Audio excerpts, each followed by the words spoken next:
obrolan Jumat Mubarak. Nah, soal banyak kita orang yang sudah diberikan karena kenikmatan contoh jadi hidupnya itu.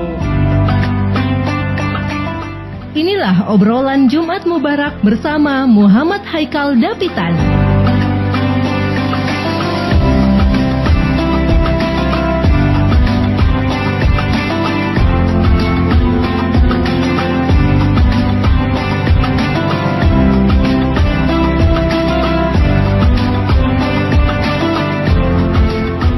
Bismillahirrahmanirrahim. Assalamualaikum warahmatullahi ta'ala wabarakatuh. Waalaikumsalam warahmatullahi wabarakatuh.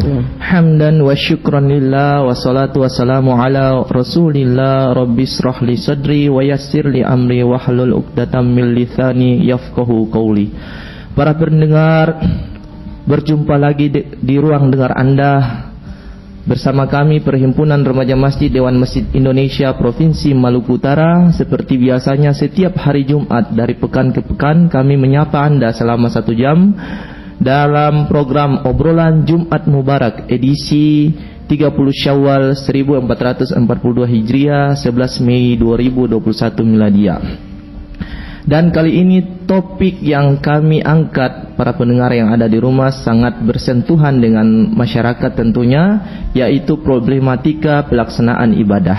Dan hadir di ruang dengar Anda para pendengar yang ada di rumah 3 narasumber yang luar biasa yang saya hadirkan.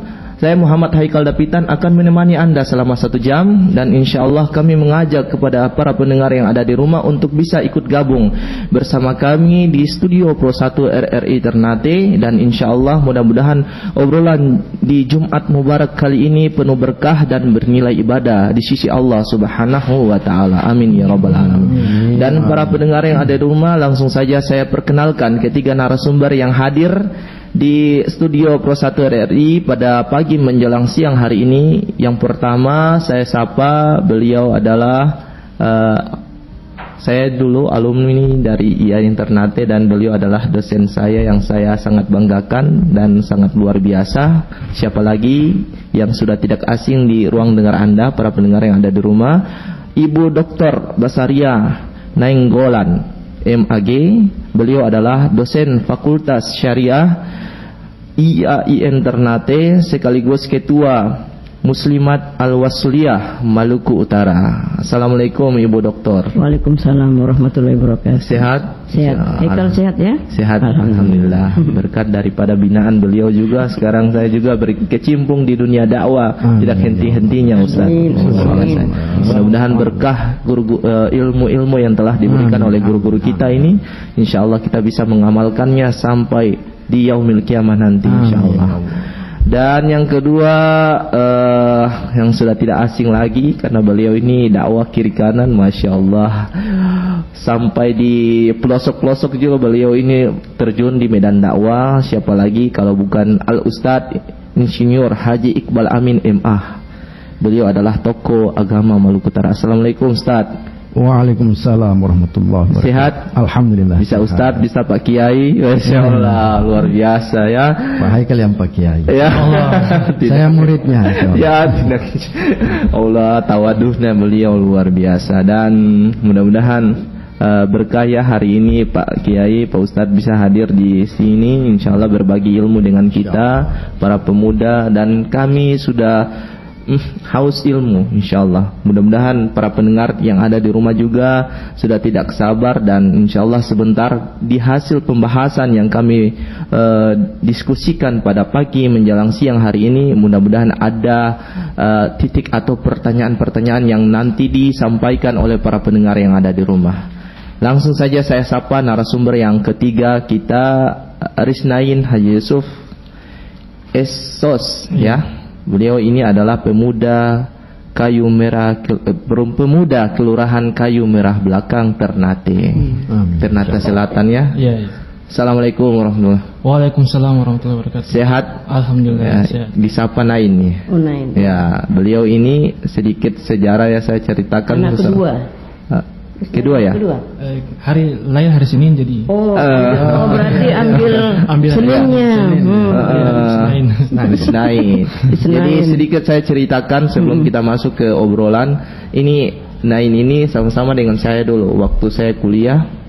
Itu beliau ini masih sekolah dan termasuk dari gagasan beliau bersama teman-temannya sehingga SMA 1 ini bisa dikenal sebagai sekolah yang unggulan bukan saja di bidang ilmu pengetahuan tetapi di segi akademik tapi dari dakwahnya mereka juga luar biasa. Ini gagasan daripada Haris Nain dan kawan-kawannya juga. Ini yang harus dicatat menjadi sejarah ya.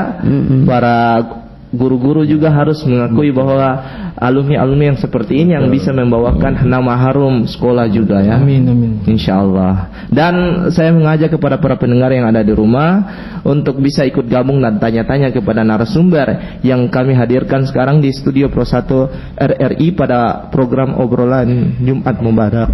Jumat Mubarak bisa Anda menghubungi atau melalui line telepon di 0921 31255521. Sekali lagi di 0921 31255521 atau di 0821 144 64708. Atas atensinya kami berharap kepada para pendengar yang ada di rumah, mudah-mudahan Anda bisa mengikuti jalannya obrolan ini selama 1 jam dan akan muncul berbagai macam pertanyaan yang akan Anda tanyakan melalui line telepon Anda.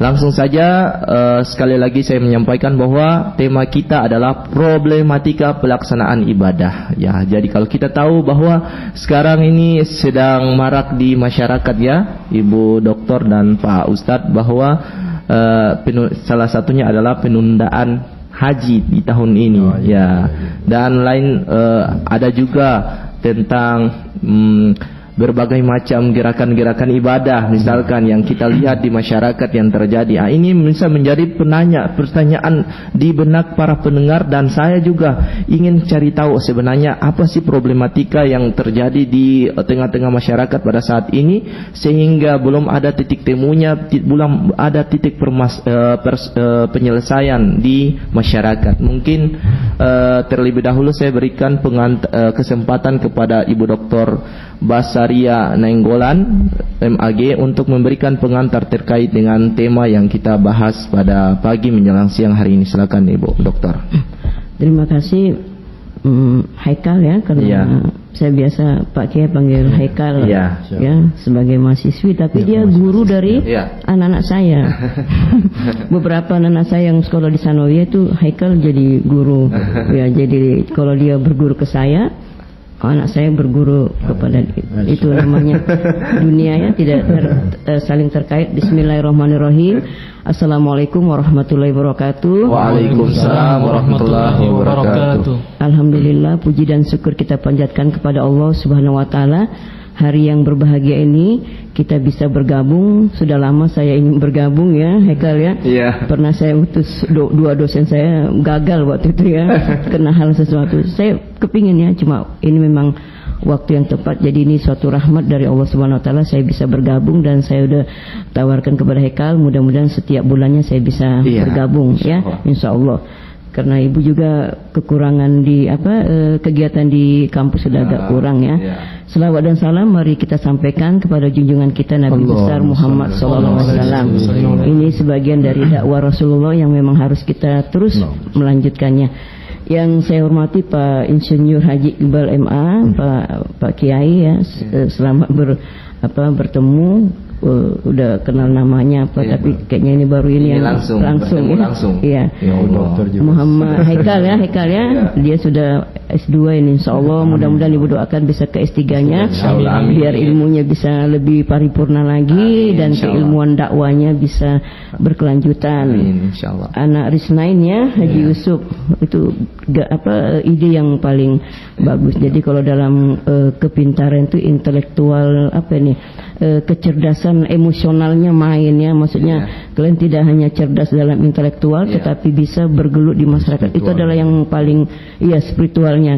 Jadi ada kecerdasan intelektual, spiritual dan emosional, tetapi memang yang ketiga ini memang harus ada pada diri kita, bagaimana bisa berkolaborasi sehingga kecerdasan kita itu tidak hanya pada diri kita saja tapi kita bisa berbagi kepada orang lain. Makanya ketika Iqbal Japri di WA, ibu langsung insyaallah itu siap ya. Dan tema ini ibu yang saran sarankan bagaimana Iqbal Haikal kalau kita bahas tentang problematika ibadah. Tema ini sebenarnya gagasannya itu lahir dari pengamatan saya di masyarakat ya. Kenapa banyak masyarakat kita yang lalai dalam melaksanakan ibadah ya, padahal ibadah itu adalah tanda kita tunduk, patuh dan penyerahan diri kita kepada Allah secara mutlak, secara maksimal. Tetapi jadi ketika kita tidak beribadah ya, baik ibadah mahdo atau gairu mahdo, itu menandakan bahwa kita tidak ada kepatuhan kepada Allah Subhanahu wa taala, dan itu dipertanyakan keimanan kita sebagai kita masyarakat muslim ya, masyarakat yang beragama Islam. Misalnya kita contohkan, saya lihat ya masjid di kota Ternate ya atau Maluku Utara itu paling banyak ya, apalagi Tidore itu kalau kita jalan masjid aja. Tetapi rata-rata masjid itu bisa dibilang hanya ramai di bulan Ramadan. Padahal bulan Ramadan itu seharusnya itu hanya kekhususan ya di bulan Ramadan, tetapi seharusnya memang di tiap bulan atau di tiap waktu itu masjid itu ramai ya, ramai ya, termasuk mungkin di kampus kami sendiri di kampus kami ya, internatif ya. Jadi saya bilang, Iqbal, ayo kita bahas tentang problem apa yang menyebabkan sebenarnya ibadah itu bisa tidak terlaksana secara baik ya. Betul. Jadi ada dua kata kunci sebenarnya dalam ibadah itu adalah rasa patuh tadi, gairah zul itu kepatuhan kita kepada Allah. Jadi kenapa kita tidak bisa patuh kepada Allah gitu. Terus yang kedua adalah rasa cinta kita kepada Allah ya, rasa cinta kita kepada Allah. Ketika kita sudah diberikan nikmat yang luar biasa ya, seperti saya pribadi itu kita sudah memiliki tubuh yang sempurna, ada mata, ada tangan dan lain-lainnya itu. Kenapa kita tidak gunakan untuk mengikuti kepatuhan kepada Allah? Di dalam Al-Quran kita bisa lihat ada beberapa ayat, misalnya di surah Al-A'raf ayat 59. Walaqad arsalna Nuhan ila qaumi faqala ya qaumi budullah. Jadi ada penekanan ya. Walaqad arsalna Nuhan ila qaumihi. Sesungguhnya kami telah mengutus Nuh kepada kaumnya. Lalu ia berkata, ya, faqala ya qaumi budullah. Wahai kaumku, sembahlah Allah. Jadi ada penekanan dari sebelum Nabi Muhammad itu juga nabi-nabi sebelumnya itu mengajak umatnya untuk menyembah kepada Allah. Jadi agama tauhid itu sebenarnya sudah dibina dari Nabi Adam ya sampai sekarang. Jadi katakan agama tauhid itu atau Islam adalah bagaimana penyembahan diri kita kepada Allah Subhanahu wa taala. Kemudian pada surah An-Nahl ayat 36 dikatakan walaqad. Jadi kalau kita perhatikan ayat tadi walaqad itu mengatakan yang sesungguhnya. Ayat yang lain lagi disambung lagi walaqad ba'asna fi kulli ummatin rasulan ani ibdullaha ya wastanibu taghut ya. Dan sesungguhnya sama tadi ayat tadi. Jadi ada penekanan ya, penekanan akan adanya kewajiban ya. Dan sesungguhnya kami telah mengutus pada tiap-tiap umat. Jadi tiap-tiap umat itu kalau kita dari sejarahnya Nabi Adam, Ibrahim sampai Nabi Muhammad itu termasuk Nabi Isa ya, termasuk Nabi Isa ya, sebelum Nabi Muhammad itu adalah bagaimana ya, anik budullaha ya. Jadi sembahlah Allah, jauhilah taghut. Nah, siapa itu taghut misalnya begitu kan? Berarti selain daripada Allah itu. Kemudian di surah yang paling biasanya Az-Zariyat 56 ini sebagai pemungkas ya, sebagai pemungkas ya kalau kita wa ma khalaqtul jinna wal ins ya illa liya'budun. Jadi aku tidak menciptakan jin dan manusia kecuali untuk menyembah kepada Allah. Jadi tujuan hidup kita sekarang ini sebenarnya adalah untuk menyembah kepada Allah. Apapun aktivitasnya, baik ibadah vertikal ya, kita mengabdi kepada Allah, maupun horizontal, ibadah muamalah dalam aktivitas kegiatan sehari-hari. Termasuk kegiatan hari ini Haikalnya ya Pak Kiai ya. Ini adalah ibadah kita kepada Allah. Apa artinya niat kita dari rumah bahwa kita ingin menyampaikan dakwah daripada ayat-ayat dari Allah Subhanahu wa taala, dan perilaku Rasulullah memang dia adalah seorang tokoh dakwah ya. Ya, kalau siapa itu tokoh bilang sejarah buku apa sejarah Nabi Nabawi yang Muhammad Haikal itu juga pengarangnya. Siapa itu tokoh India yang terkenal itu yang Syekh Zakir Naik. Ya, Zakir Naik itu bilang tuh bahwa buku ini paling sangat bagus. Jadi sejarah Jadi kalau Adam Smith bilang kalau mau lihat perilaku sejarah itu ya Nabi kita baik dari ekonominya dan lain-lain itu.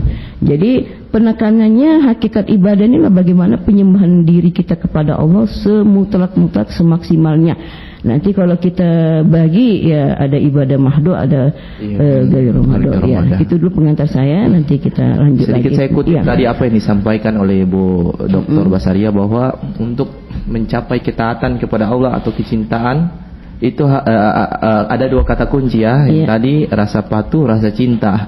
Kalau tidak ada dua itu berarti hilanglah rasa ketaatan, kedekatan kita kepada Allah itu tidak ada. Jadi mungkin kurangnya pengetahuan tentang ilmu agama juga sehingga kita jauh daripada ibadah atau amal-amal ibadah. Mungkin seperti itu juga Ibu Dokter. Luar biasa tadi pengantar dari Ibu Dokter. Jadi saya sampaikan kembali pada para pendengar, jika Anda ingin ikut gabung dan tanya-tanya bisa di 0921 3125521 atau di 0821 144 64708. Nah, langsung ini kayaknya para pendengar sudah tidak sabar lagi pengantar dari Pak Kiai ini. Sebelum ada pengantar sudah ada teleponan. Allahu Akbar, luar biasa nih para fans-fans yang ada nih. Kita terima dulu. Oke. Assalamualaikum.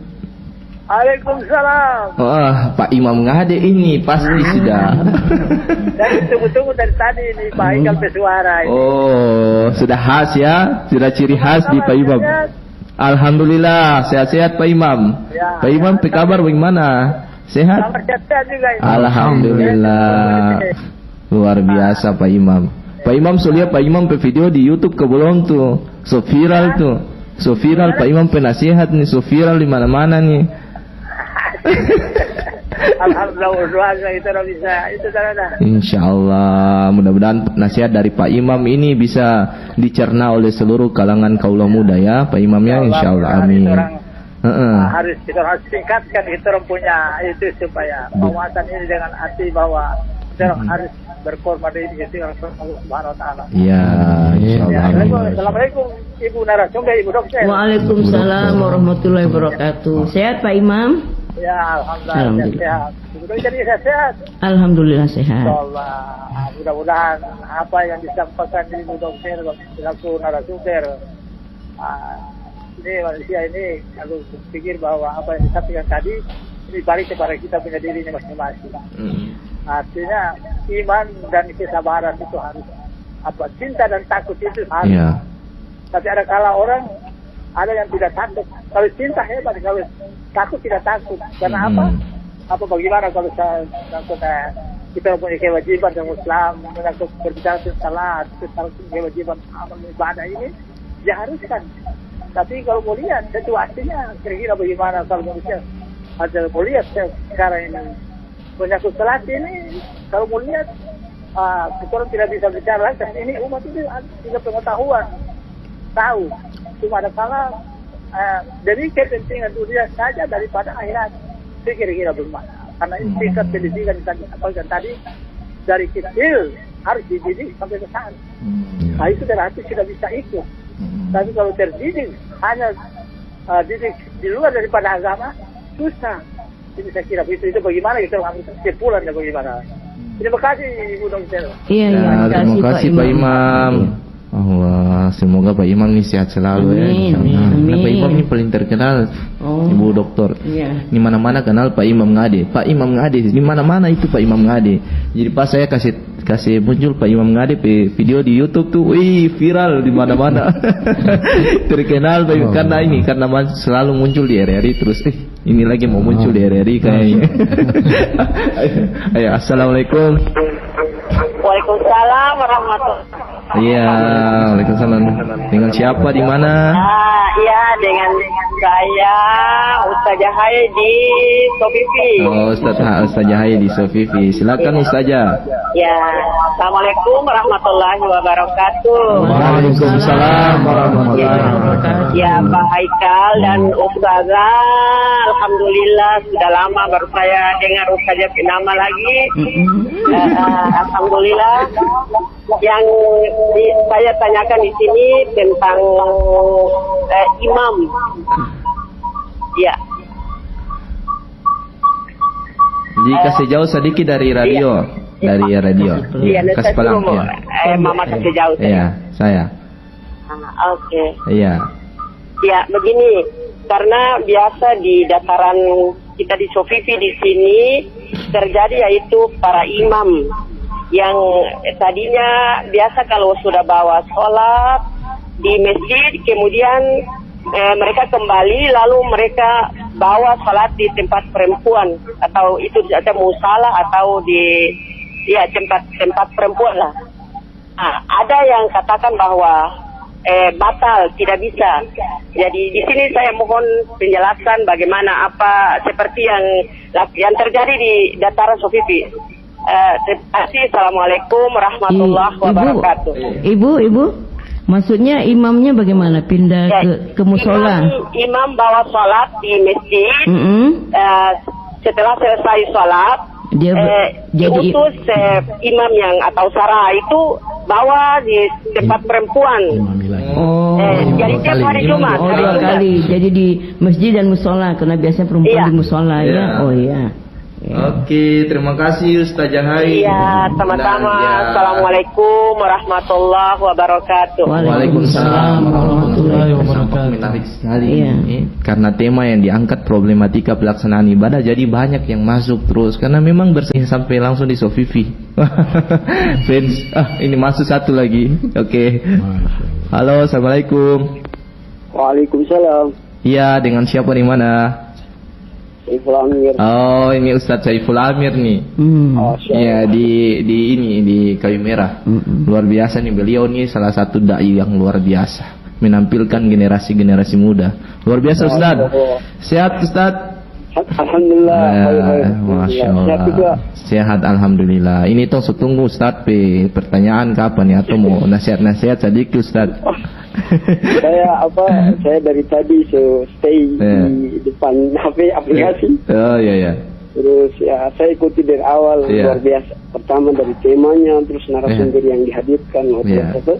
Iya, ada sebelum memulaikan ada ketua pernah singgung tentang tema adalah problematika pelaksanaan ibadah. Iya.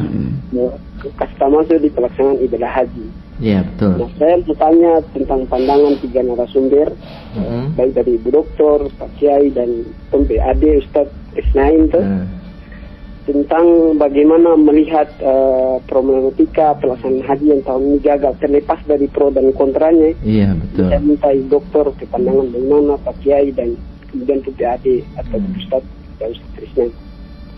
Terus yang kedua tentang ini ketua tentang kan sekarang kan masih masa-masa COVID itu. Iya betul.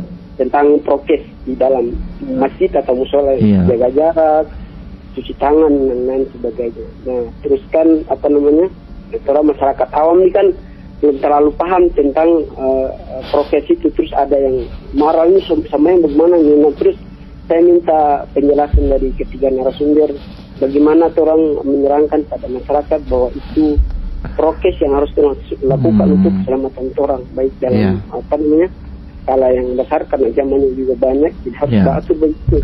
Nah, ada yang cara terima karena pemahaman dulu. Nah, bagaimana tolong menjelaskan itu. Jadi saya minta, karena terkait tema tentang problematika yang itu bagian juga menurut saya itu problem baru di kehidupan orang hari-hari. Iya. Saya mungkin minta itu saja Pak Ketua. Siap. Oke Ustadz. Iya siap. Jangan bosan-bosan bertelepon ya. Siap. Ini dengar terus minta dari tadi. Bagus itu penjelasan Bu Dokter tentang bagaimana dia cinta pada aja dan segala macam. Betul. Oke, terima kasih. Ini langsung dijelaskan lah setelah ini.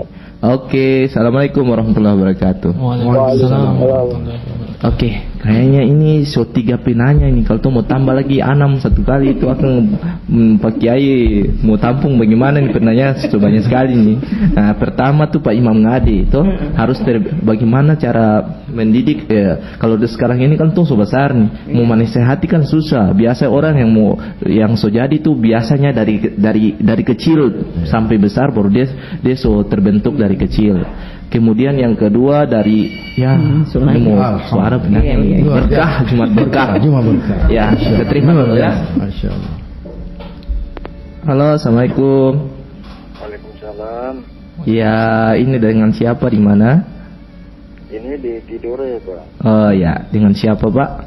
Dengan Pak Abdul. Oh, Pak Abdul di Tidore. Silakan Pak Abdul. Ya, saya mau tanggapi masalah topik yang dibahas tadi, masalah ibadah ya. Iya, betul. Ya, betul. Jadi begini, saya masalah ibadah ini karena di Maluku Utara itu ada kota kabupaten yang mayoritasnya Muslim. Ya. Ya. Nah, jadi setelah membangun rumah ibadah habis, tapi jarang-jarang orang yang datang di rumah ibadah itu sendiri. Benar.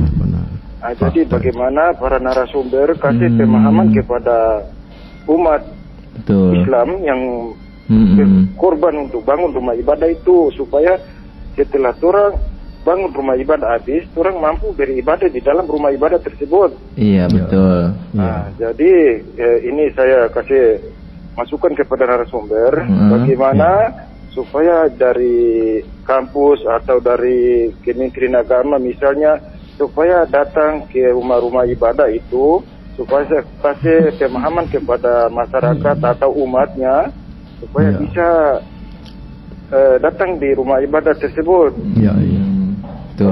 Demikianlah dari masukan dari saya. Terima kasih. Wassalamualaikum warahmatullahi wabarakatuh. Waalaikumsalam warahmatullahi wabarakatuh. Luar biasa kerisauannya Pak Abdul di Tidore ini. Kalau bangun rumah ibadah bagus-bagus, jangan tinggalkan. Iya, Pak Abdul di Tidore. Nah, langsung saja ditanggapi sambil kami tetap membuka line telepon. Silakan ditanggapi oleh Pak Kiai. Insinyur Haji Iqbal Amin, silakan ditanggapi.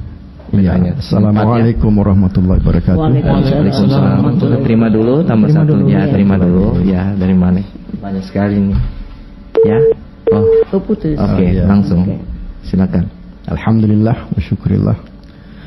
Pertama diklarifikasi dulu. Iya, betul. Bu Dokter, saya ini bukan kiai, Bu Dokter. Saya punya guru sama beliau ini. Allah, tawadhu sekali beliau ini, luar biasa sekali. Jadi kalau kita lihat topik ini kemudian sedikit kita terima dulu. Iya. Oke. Silakan. Ya, halo. Putus. Putus ya, lagi. Silakan. Lanjut. Syekhul Islam Ibnu Taimiyah mendefinisikan ibadah itu adalah suatu aktivitas untuk bagaimana mendapatkan keridhaan dan cinta dari Allah, baik itu aktivitas yang sifatnya nyata maupun yang tidak nyata. Nah, kenapa kita mulai dari sini? Karena inilah problem sehingga ibadah itu kurang digemar. Betul. Seperti orang itu suka durian karena dia kenal betul durian itu. Durian itu dia baru bayangkan durian sudah senang dia. Hanya dia pingin untuk menikmati durian. Misalnya Ustadz kita ini sudah ada yang pingin sama dia, kenal sama dia. Tapi lagi-lagi ya faktor malu atau apa. Berarti harus ada yang. Disinilah letak permasalahannya. Perlu ada upaya untuk memperkenalkan sosok ibadah itu. Betul. Ini ibadah. Ibadah ini kalau dibuat, dilaksanakan akan dapat kecintaan, akan dapat keridhaan. Dalam bentuk apa? Bentuk yang nyata maupun yang tidak nyata. Salat adalah nyata. Puasa itu antara nyata dan tidak nyata. Iya, betul. Iya. Kemudian zikrullah itu juga ada nyata, tidak nyata. Haji nyata, dan ada 3 kelompok ibadah, di mana solat dan sedekah, solat dan zakat, kemudian ada puasa dan haji. Ya, betul. Nah, ini problem yang saya katakan tadi. Nah, apa yang disampaikan oleh ibu dokter maupun penanya bahwa di beberapa di mana-mana tempat orang tidak meramaikan masjid. Betul. Orang jarang, atau menggunakan istilah umum Pak Abdul Detidore, orang jarang sudah bangun rumah ibadah tidak datang. Karena itu tadi dia belum mendapatkan apa sih sebenarnya ibadah. Iya, betul. Sementara ibadah itu adalah tujuan hidup. Tadi Bu Dokter sudah mengemukakan beberapa ayat Al-Quran dan yang sangat populer, wa ma khalaqtul jinna wal ins illa liya'budun. Dan ini adalah tujuan hidup. Tujuan hidup umat manusia. Walaupun ada tujuan hidup yang lain. Tidaklah aku ciptakan jin manusia. Ya, itu satu. Kemudian tentang bahwa manusia ini adalah khalifatul fil ard. Ya, betul. Jadi ini tujuan hidup. Tujuan hidup yang lain adalah bahwa kita adalah agen-agen Allah, dai-dai Allah untuk menyampaikan amar ma'ruf nahi munkar. Betul. Nah, kalau ini sudah menyatu di dalam diri seseorang, rasa cinta, dia tidak sholat, dia rasa ada suatu kehilangan. Betul. Ada ketidaksempurnaan dalam dirinya. Saya ini ada apa ini? Ya, betul. Saya belum sholat. Begitu dia selesai sholat, dia alhamdulillah. Dia mendapatkan itu. Ya. Ketika dia sudah mendapatkan ada keridhaan dan kecintaan Allah sebagai seorang muslim yang selalu memakmurkan masjid, sholat di masjid. Ketika dia sholat di rumah, dia gelisah. Saya suatu ketika sakit di rumah sakit, dibawa ke rumah sakit, sudah lama peristiwa itu. Tapi karena sudah hari ketiga itu sholat kan di rumah sakit kan, di tempat tidur. Saya bilang sudah saya keluar dari rumah sakit. Iya, begitu saya menuju masjid, saya merasa bahagia sekali gitu. Padahal kalau dipikirkan ada keringanan. Hanya itu tadi, kita sudah mendapatkan kecintaan itu. Ya. Nah, sekarang tugas kita adalah jangan putus asa, bahu membahu. Apa yang dilakukan oleh rekan-rekan penghimpunan remaja masjid ini adalah suatu upaya. Ya, betul. Ya. Saya di beberapa teman ketika berada di mana-mana, baik itu di Maluku Utara maupun di tempat lain, problem sepinya masjid ini hampir ada di mana-mana. Betul. Ya.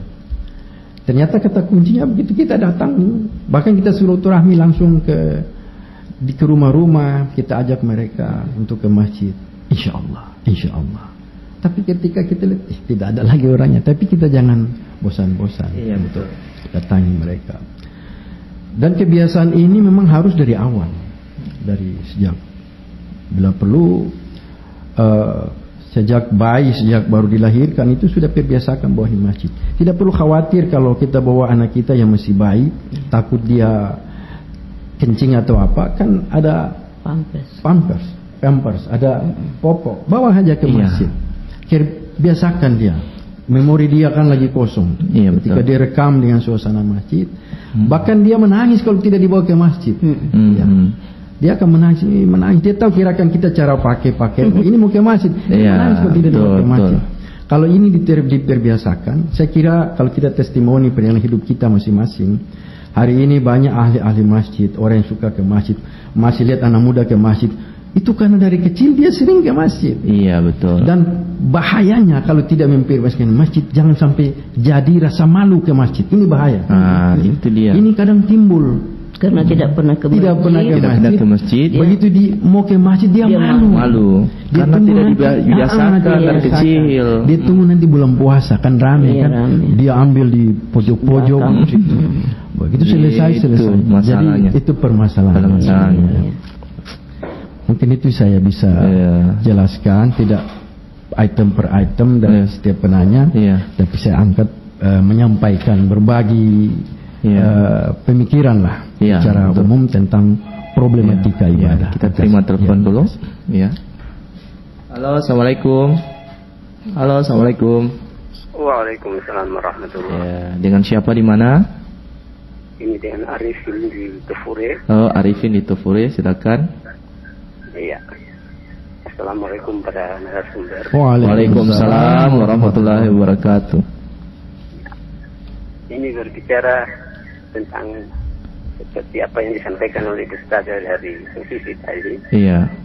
Yang menyangkut imam. Iya. Imam ini kan kalau dia menjadi imam di depan, berarti di belakang itu makmum. Makmum, iya. Berarti dia adalah pemegang komando di depan. Semua imam ikut. Nah, tapi bagaimana kalau imam yang dia membaca ayat Al-Quran, terus huruf-hurufnya atau mahrajnya tidak pasti, seperti Fatihah, akibat karena bacaannya tidak pasti. Contohnya ada sa, ada shin, ada fat, ada sin, tapi semua dia baca sa, sin saja. Nah, akibat karena mungkin sudah tua atau barangkali giginya juga sudah jatuh. Sehingga marahnya tadi tidak benar, tidak betul. Iya. Sedangkan bahasa Arab ini kan tidak sama dengan bahasa lain. Kalau salah huruf, salah arti, atau salah baca, seperti kalbu dengan kalbu. Iya, itu paling bahaya. Bahaya sekali itu, Pak Arifin. Betul. Kalau kalbu, anjing. Tapi dia bilang kalbu, berarti salah kan? Iya, betul. Lalu kalau di dalam bacaan Fatihah ada huruf-huruf yang salah, lalu makmum setelah habis Fatihah dia amin. Iya, betul. Amin ini kan membenarkan. Saya. Iya. Lalu kalau salah kita benarkan. Iya. Bagaimana itu? Betul. Jadi dengan Jumat Mubarak ini, kalau boleh pada Ustazah, juga Pak Haikal. Iya, siap. Barangkali adakan pembinaan tentang bacaan ini. Insyaallah. Siap, insyaallah. Supaya jangan dia bilang kalbu, kita bilang amin. Iya, Iya, betul. Iya, barangkali sementara begitu dulu. Siap. Assalamualaikum warahmatullahi wabarakatuh. Waalaikumsalam warahmatullahi wabarakatuh. Luar biasa tema yang kita bahas pada pagi menjelang siang hari ini. Hari ini memang Ibu Dokter sengaja angkat tema ini luar biasa. Penanya banyak sekali karena memang bersentuhan dengan problematika umat pada saat ini.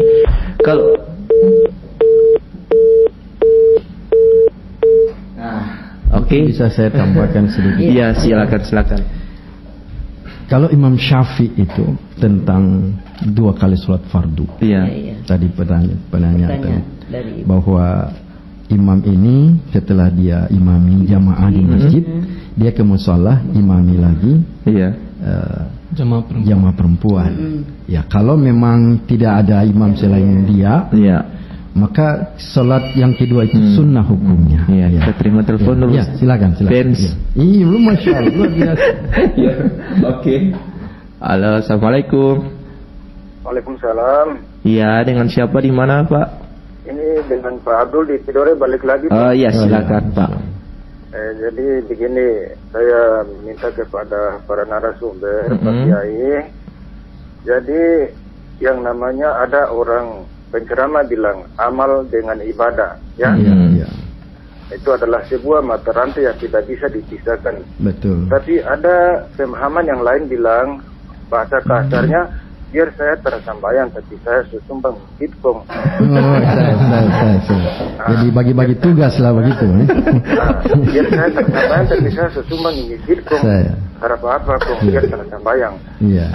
Itu bahasa itu ya, itu penilaian para narasumber bagaimana itu. Karena ibadah dengan amal itu kan tidak bisa dipisahkan. Kalau Anda beramal, kalau tidak ibadah kan bagaimana? Iya. Kalau Anda beramal tidak ibadah gitu kan?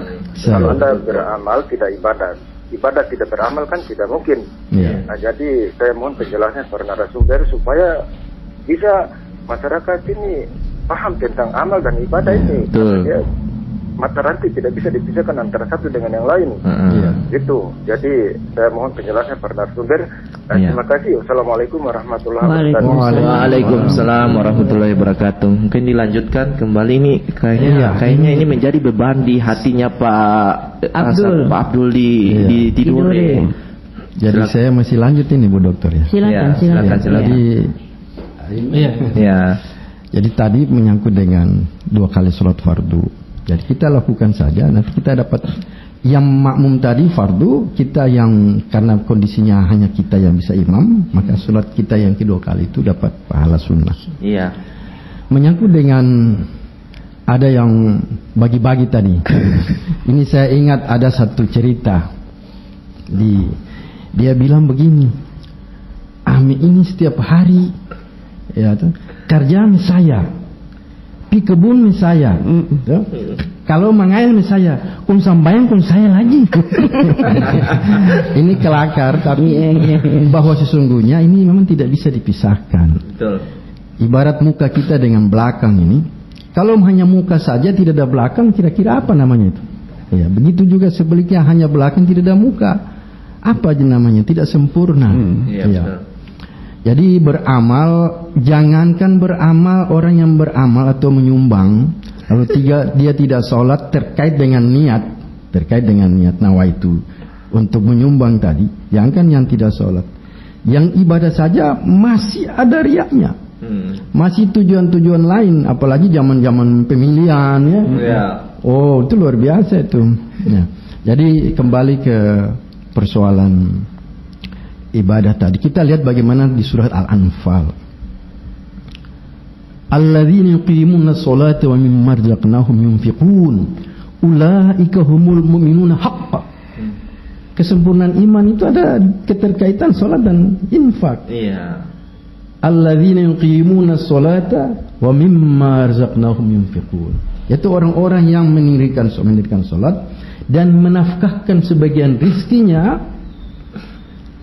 Ulaika humul mu'minuna haqqa. Mereka ini adalah orang-orang yang benar-benar beriman.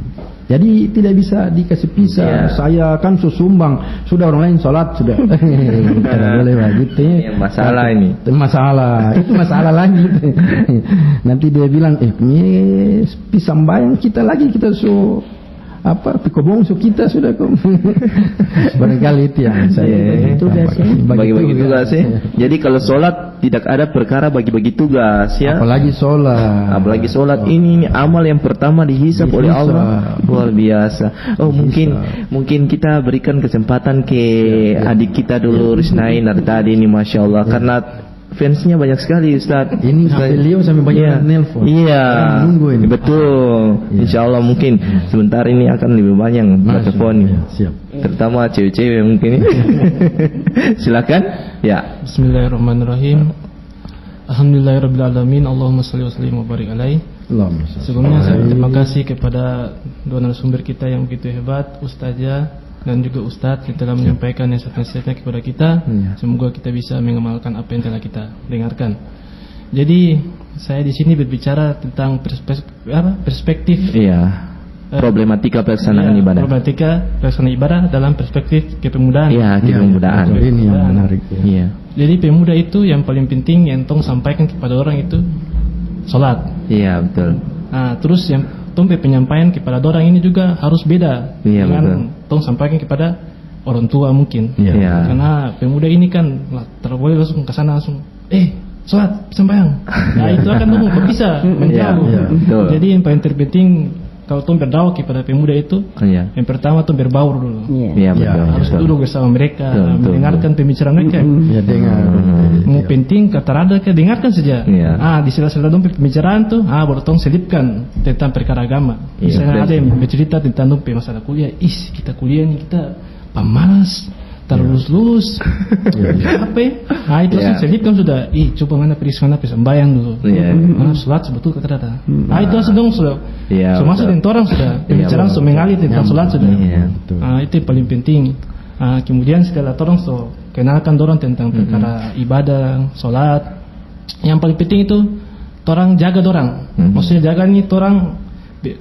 Bikin suasana itu suasana agama. Jadi tong rubah dong suasana yang sebelumnya suasana itu berbuat hal-hal yang tidak bermanfaat, sibukkan orang yang perkara agama.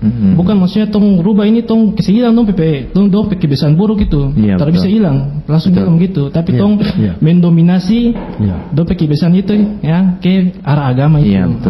Sehingga lama kelamaan dong kebiasaan yang buruk itu atau yang tidak bermanfaat itu bisa hilang. Itu yang paling penting. Kemudian yang ketiga itu pemuda ini harus tong libatkan orang. Ketika orang sudah rajin beribadah baru begitu, kalau tak terlibat dengan kerja agama itu akan dong cepat lepas. Betul. Karena dong masih labil kan, mesti terbawa suasana, maka harus terlibatkan orang. Jadi saya bersyukur sekali ada ini organisasi Prima Demi ini yang sudah melaksanakan kegiatan-kegiatan mereka di berbagai masjid. Kemarin di bulan Ramadan juga rame, sehingga banyak pemuda juga yang ikut berkontribusi untuk meramaikan masjid. Jadi sangat terobosan yang besar bagi Prima Demi Malut ini. Jadi saya bersyukur ya kedepannya nanti pemuda-pemuda ini bisa dilibatkan lagi, dilibatkan lagi dalam ini perkara agama ini. Itu saja. Luar biasa ya. Jadi itu tips-tips yang diberikan oleh Kak Nain ya. Mudah-mudahan para pendengar terkhusus kaula muda bisa mempraktikannya untuk menjadi dai yang luar biasa di kalangan anak muda. Kan DP cara juga beda ya, Ibu Dokter. Mungkin ini dari penanya tadi ada 7 kalau tersalah ini, Ibu Dokter. Bisa dijelaskan semua nih? Silakan. Saya coba ya. Oke. Terima kasih para pendengar RRI. Suatu kebanggaan bagi kami narasumber ya, bisa banyak yang bertanya, berarti ada attention, ada perhatian dari acara hari ini, dan mudah-mudahan yang ke depan juga berkelanjutan seperti itu. Insyaallah. Salat itu kewajiban ya. Kalau kita lihat dari ayat-ayat ya, wa aqimus shalah. Jadi kalau kita lihat di situ ada fi'il amar ya Ustaz ya. Jadi dia menunjukkan kewajiban. Baru kalau kita kembali kepada ajaran agama Islam, kita itu adalah mukallaf ya, orang yang dibebani tanggung jawab untuk melaksanakan ibadah. Berarti tidak ada pembebanan terhadap orang lain. Jadi ibadah itu, kewajiban itu adalah pembebanannya kepada diri kita sendiri, tanggung jawabnya kepada diri kita sendiri. Antara orang tua dan anak saja, yaitu masing-masing sholat itu adalah pembebanan kepada diri sendiri. Jadi istilahnya umat Islam itu tidak ada dosa warisan atau apa. Jadi semua itu adalah tanggung jawab kita pribadi. Sekarang adalah upayanya bagaimana kita mengetahui dan kita menyadari bahwa sholat itu adalah merupakan ibadah yang harus kita kerjakan.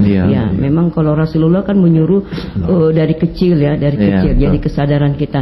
Jadi dari kesadaran dan kita bahwa memang itu makanya saya lupa ya, salah satu tokoh mengatakan memang ibadah itu sepertinya memang diwajibkan ya, memang diwajibkan.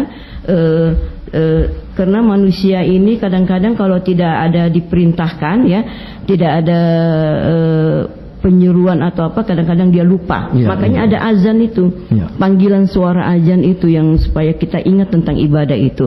Kemudian kenapa masjid kita tidak makmur ya, tidak ramai ya Isnain ya? Karena monoton kegiatannya. Monoton kegiatannya, hanya seperti sholat fardu saja. Kenapa? Kadang-kadang masjid juga dikunci, Haikal. Kadang-kadang masjid juga dikunci, takut tabungannya hilang. Enggak apa-apalah tabungan itu hilang. Iya kan? Berapalah uang kalau kadang-kadang masjid itu kunci karena takut tabungannya hilang, takut mikrofonnya hilang. Iya. Ya. Siapa yang sebenarnya yang diamanahkan untuk menjaga masjid itu? Apakah memang yang menjaga masjid itu hanya kita ke sholat fardu dia buka kunci nanti dia pulang? Nah itu. Tolong masjid itu jangan dikunci. Kalau tabungan hilang silakanlah hilang. Apa? Kan sholat itu nggak perlu tabungan. Sholat itu nggak perlu mikrofon. Sholat itu nggak perlu. Bagaimana orang supaya hadir di masjid itu? Kemudian kalau kita contohkan pada masa Rasulullah, masjid itu merupakan satu wahdah. Bukan hanya ibadah, tetapi kegiatan-kegiatan lain itu dijadikan masjid sebagai tempat untuk apa ya? Kalau dalam kajian tasawuf itu juga serambi-serambi masjid pada masa Rasulullah itu sahabat-sahabat itu sering melakukan apa namanya itu berkumpul untuk berzikir dan apa. Jadi memang masjid itu dibuka lah peluangnya sebesar-besarnya sehingga tidak ada rasa sungkan. Kadang-kadang kita sungkan, apalagi maaf saya minta maaf sebesar-besarnya karena memang dari Sumatera tidak ada pembedaan memang antara masjid laki-laki dan perempuan. Tapi di sini memang masih ada itu memang maaf karena memang masalah adat kita terima karena perempuan ada tempatnya musola itu. Jadi paling tidak masjid itu di kreatif lah, jangan hanya ketika sholat saja dia dibuka, tetapi pada kegiatan-kegiatan. Kenapa kita nggak melakukan kegiatan TPK-nya di serambi masjid misalnya? Jadi tidak ada lagi, jadi rame anak-anak bisa ngaji di masjid, bisa di ngaji masjid. Kenapa kita tidak melakukan majelis taklimnya di masjid? Nah, kenapa? Jadi masjid itu dijadikan tempat memang seperti Isnin tadi jadi remaja itu bisa rame, bisa mau. Dan saya paling kalau kita di Medan itu memang remaja masjid itu paling top. Saya tuh bisa begini tuh kena ikut remaja masjid. Kena ikut remaja masjid waktu masih remaja Saya jadi kita kalau Isra Mi'raj dan Maulid itu Haikal ibu tuh jadi grup yang kasidah yang nyanyi bimbo, Maulid apa. Jadi bisa diterapkan di sini bisa juga. Jadi ada selingannya, ada jadi remaja masjid. Kita masih ibtidaiyah aja kita sudah jalan meminta sumbangan kegiatan-kegiatan untuk Maulid itu. Ibu masih ingat? Jadi ibu bisa begini karena ibu memang aktif di remaja masjid. Bisa mimpin Yasin, bisa baca Quran, memang itu. Jadi memang remaja itu tonggak. Sekarang kan putus. TPQ ada langsung majelis taklim. Remaja masjidnya tidak hidup. Padahal remaja masjid itu remus Remus kalau sini apa? Kalau remus remaja musola. Musola kalau remas. Remas. Asal jangan diremas Jadi remas ini sebenarnya tonggak kita. Karena pemuda kan katanya berikan aku apa? 10 pemuda akan keguncang dunia ini. Itu ayo. Jadi termasuk masalah imam itu di Haikal. Yaitu kenapa? Makhraj huruf itu. Itu nanti kalianlah teliti itu. Ayo kita teliti memang Pak Kiai, kita teliti sudah imam-imam masjid kita bagaimana bacaannya. Ini saya nggak bisa masuk maksudnya nanti ayo orang Kemenak, ayo ada Pak Kiai. Ada Pak Kiai. Atau kita kerjasama Muslimat Al-Wasliyah kerjasama dengan Prima DMI nanti kita bikin pelatihan imam Cuma kan kita juga tidak terlepas dari tradisi di sini Pak. Betul. Lagi juga kita tidak bisa bebas. Tetapi kita tidak usah berhenti di situ, tapi kita latihlah para anak-anak generasi muda kita supaya bacaannya juga baik gitu Jadi memang makanya kita harus membuka supaya pengetahuan agama itu tidak hanya sekelompok orang saja yang menguasai, tetapi ayolah kita buka, kita bisa menerima masukan supaya seperti imam yang tidak boleh jadi imam masjid itu kalau bacaannya tidak fasih, makanya tidak boleh Alhamdulillahirabbil alamin arrahmanirrahim. Jadi memang harus hati-hati karena harus hati-hati Itu silakanlah orang Kemenak, orang yang memiliki. Kalau kami di perguruan tinggi kalau saya memang kalau ngajar fikih, ketepatan saya fikih, kalau pas ujian UASnya saya saya suruh praktek praktek sholat 2 saja Ustaz, sholat wajib sama sholat jenazah. Saya suruh anak-anak praktek itu. Kalau pas ujian fikihnya itu. Kenapa? Karena jenazah itu kan fardu kifayah. Sedangkan sholat fardu itu fardu ain. Jadi ini memang harus dia miliki. Jadi Ibu Haikal Ibu suruh anak-anak praktek sholat itu. Jadi ya memang masalah sepele, tapi banyak anak-anak kita yang belum bisa sholat ya. Jadi silakan apakah kita nanti kerjasama bagaimana untuk pelatihan imam. Nanti ditanya di Pak Arifin ya. Di daerah mana yang ada seperti ini? Di daerah mana ya nanti. Tapi pelan-pelan kita ya, karena kita juga kan tahu masyarakat kita kan masyarakat adat. Betul. Iya itu. Kemudian iman dengan amal ya. Iman dengan amal, sholat dengan sedekah, jelas beda. Ya. Kenapa ayat itu selalu bergandeng? Ya ayyuhallazina amanu wa amilu. Amanu amal. Jadi ada iman, ada amal. Jadi ibadah ini adalah tadi saya bilang tadi mahdo tadi kewajiban pribadi kita untuk menyelenggarakan sholat. Sementara amal tadi itu sedekah dan seperti ini amal tapi tidak boleh ria, tidak boleh ini tidak boleh mengharap balasan kecuali daripada Allah Subhanahu wa taala. Jadi berbeda ya. Jadi alangkah baiknya kalau sudah menyumbang kita juga sholat ke masjid. Hanya mungkin seperti kami perempuan kan terbatas ya. Saya tuh merindukan sekali rumah saya dekat masjid. Saya sangat merindukan kalau rumah saya itu. Jadi kalau saya pulang ke kampung bapak ya almarhum itu rumahnya dekat masjid. Enak sekali kalau ke masjid. Memang enak di masjid itu. Ada salah satu yang kita dapatkan sholat berjemaah itu. Selain kita melaksanakan sholat fardu, kita ketemu teman-teman. Ada silaturahmi. Jadi ada ibadah ibadah mahdu, ada ibadah sosialnya. Kita ketemu. Saya rasakan kalau sholat jemaah itu ya, ketemu dengan. Tapi memang ketemu yang banyak yang tua-tua. Yang tua-tua ya. Memangnya di masjid itu yang sudah mendekati ajal atau apa ya. Kalau laki-laki ya oke ada yang itu. Jadi memang ya sholat itu memang harus kita laksanakan. Kalau perempuan bisa di rumah ya. Tapi laki-laki memang harus ayo ke masjid kita. Siapa lagi yang bukan memakmurkan masjid kita? Kok kalau bukan kita mau masjid kita didatangi orang lain? Kan repotnya kan sekarang begini. Disuruh nggak mau, nanti tiba-tiba ada yang datang lain baru dia ribut. Sekarang ayo masing-masing kelurahan masing-masing kecamatan jaga masjidnya, makmurkan masjidnya dengan kegiatan-kegiatan yang positif. Jadi masjid dijadikan seperti masa Rasulullah. Kenapa kita contoh Rasulullah menjadikan masjid tempat semua kegiatan. Masjid itu tempat berkumpul, tempat kegiatan yang lain-lainnya. Itu ya. Jadi itu Pak Arifin ya, imamnya harus memang mahrajnya harus benar ya, harus baik ya, karena itu adalah ayat-ayat Al-Qur'an itu yang bisa ada dari Ustaz Saiful Amir juga bagaimana tanggapan dari narasumber tentang pembatalan haji tahun ini. Itu ada sebab ada sebab darurat ya. Dari kalau kajian usul fikih memang kalau ada yang sebab darurat boleh kita tinggalkan. Jadi ibadah haji itu kan pelaksanaannya bagi orang yang sanggup ya, dan kita perhatikan kondisinya, keamanannya juga, bukan karena jadi ada penjadwalan memang betul, tetapi harus kita lihat kondisi keamanannya. Jadi dalam beribadah juga kita harus melihat keamanannya safety-nya harus kita lihat. Termasuk kegiatan kita sehari-hari, apakah kita nyaman ya. Misalnya datang kemari hari ini, apakah kita nyaman? Kalau kita nyaman, kita senang, kita datang. Tapi kalau merasa kita tidak nyaman, jadi pembatalan itu karena memang ada sebabnya. Termasuk juga sholat berjemaah di masjid itu ada sebabnya. Tapi mari kita berdoa supaya COVID ini berlalu hilang ya. Dan memang sangat banyak hal yang, tapi memang ada hikmahnya. Di antara lain COVID ini bisa kuliah online dan lain-lain ya. Banyak juga hikmahnya ya. Mungkin yang banyak istirahat juga.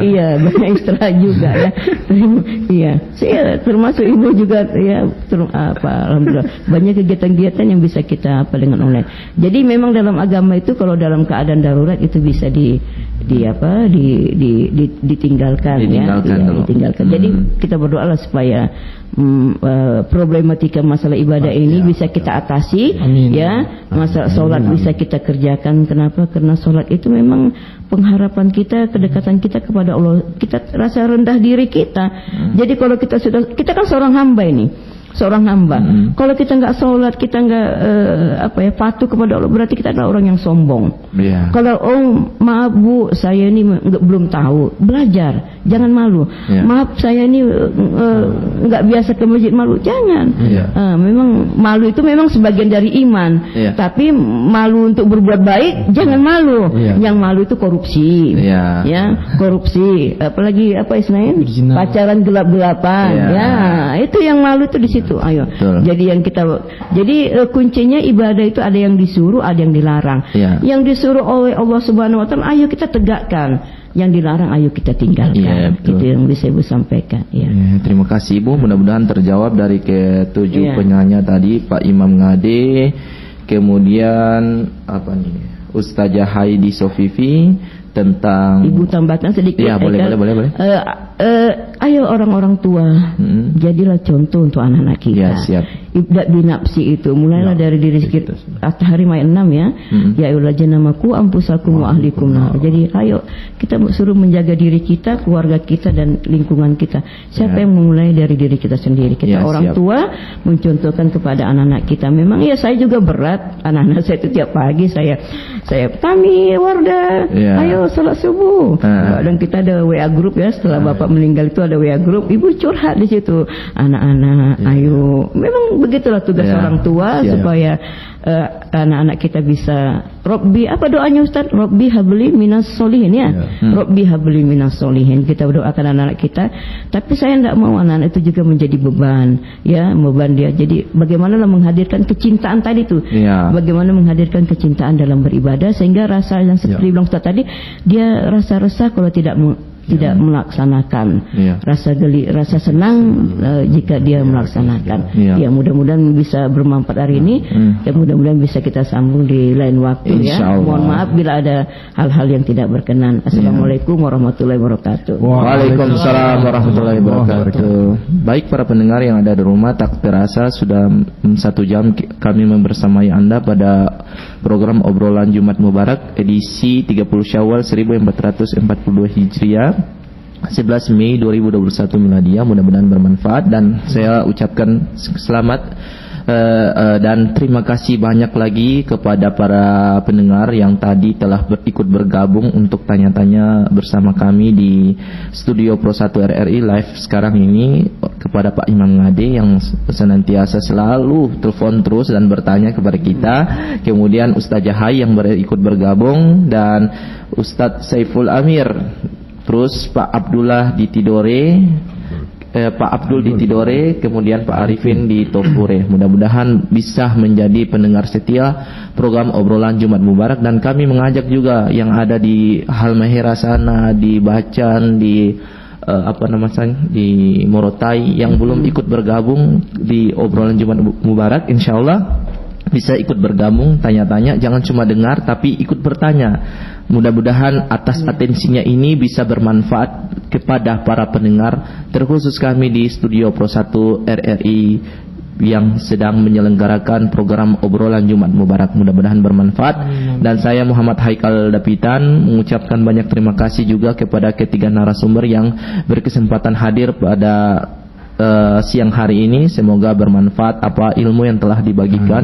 Yang pertama Ibu Dr. Basaria Nenggolan, MAG selaku dosen Fakultas Syariah IAIN Ternate, kemudian sekaligus Ketua Muslimat Al-Wasliyah Maluku Utara. Yang kedua Bapak Al-Ustadz Insinyur Haji Iqbal Amin MA selaku tokoh agama, dan yang terakhir Al-Ustadz Risnain Haji Yusuf Esos selaku pemuda Kayu Merah Belakang. Mudah-mudahan bermanfaat dan jangan pernah bosan-bosan untuk hadir di obrolan Jumat Mubarak di edisi-edisi yang akan datang. Dan insya Allah kami mengajak kepada para pendengar yang ada di rumah untuk ikut stay bersama kami di program obrolan Jumat Mubarak di edisi-edisi yang akan datang. Silakan Anda kumpul pertanyaan banyak-banyak dan kalian tanya kepada narasumber yang kami hadirkan. Terakhir, mungkin closing statement 1-2 patah kata kepada narasumber, kami persilakan.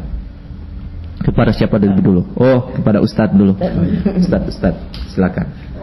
Ya, intinya mari kita lebih sungguh-sungguh lagi menyelamatkan diri kita. Baik diri pribadi kita, keluarga kita. Supaya disampaikan oleh Ibu Dokter tadi dengan menyetir satu ayat Al-Quran, Qu anfusakum wa ahlikum nara. Jadikanlah Qu anfusakum, jagalah dirimu dan keluargamu dari siksa api neraka. Maknanya kita jaga diri kita, keluarga kita, selamatkan diri kita dari hal-hal yang bisa menyengsarakan diri kita, keluarga kita di dunia maupun di akhirat. Itu kata kuncinya. Dengan lebih giat lagi, lebih semangat lagi untuk beribadah sebagai wujud cinta kita kepada Allah Subhanahu wa taala. Terima kasih. Wassalamualaikum warahmatullahi wabarakatuh. Waalaikumsalam warahmatullahi wabarakatuh. Langsung saya sebagai pemuda juga menasihati diri saya sendiri dan juga teman-teman yang ikut mendengarkan bahwa kita ini pemuda adalah generasi pelanjut bangsa. Jadi kita harus maju tak hanya di hal-hal dunia, tapi hal-hal yang berkaitan dengan akhirat. Jadi kalau pemuda-pemuda itu sudah turun tangan mengontrol atau turun mengamalkan agama ini, insya Allah negeri ini bisa baldatun thayyibatun rabbun ghafur, dirahmati oleh Allah Subhanahu wa taala. Itu saja yang bisa saya sampaikan. Oke, luar biasa. Yang terakhir, Ibu Dokter. Sabar ya, sabar dalam melaksanakan ibadah. Ayo kita sabar. Jadi sabar itu bisa menuntun kita untuk melaksanakan ibadah. Itu saja. Oke, para pendengar yang ada di rumah, saya Muhammad Haikal Dapitan mohon pamit dari ruang dengar Anda. Tetap dengarkan Jumat Mubarak dan obrolan ini bisa Anda ikuti kembali di channel YouTube Prima DMI Maluku Utara. Silakan Anda like dan subscribe, kemudian bagikan kepada saudara-saudara Anda, kerabat-kerabat Anda dan keluarga. Siapa-siapa yang ingin Anda share, dan mudah-mudahan bermanfaat obrolan pada edisi hari ini Jumat 30 Syawal 1442 Hijriah, 11 Mei 2021 Miladiah. Saya mohon pamit dari ruang dengar Anda. Terima kasih banyak. Wa kafa billahi syahida. Assalamualaikum warahmatullahi wabarakatuh. Waalaikumsalam warahmatullahi wabarakatuh.